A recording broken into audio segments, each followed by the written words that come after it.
Away from all of that, the National Committee on Tuberculosis Prevention has revealed that Nigeria still has the highest burden of the disease in Africa. The persistence of the disease in the country can be traced to a $360 million shortfall in the funding of TB prevention and control programs. To this end, a national conference to engage key actors across the globe on topical issues involving TB control in Nigeria is set to hold in July. Correspondent Kemote Imonua has this report.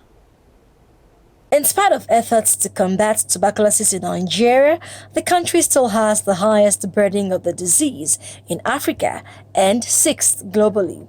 At this pre-TB conference briefing, stakeholders attribute this high prevalence to the fact that only a quarter of TB cases in Nigeria have been identified.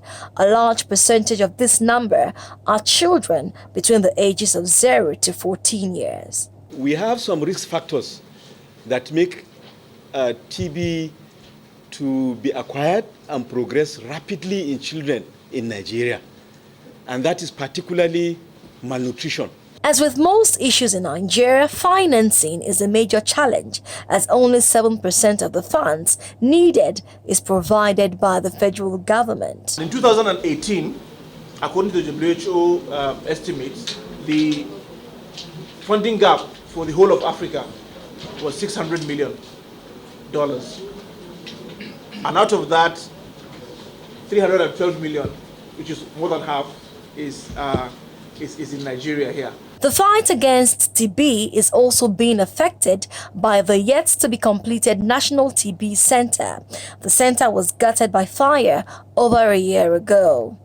Regarding other TB services, there are other centers also that were, other places that were designated for provision of other services, at least before the renovation is completed. To defeat tuberculosis in Nigeria, funding must be a collaborative effort between individuals, private sector and the government.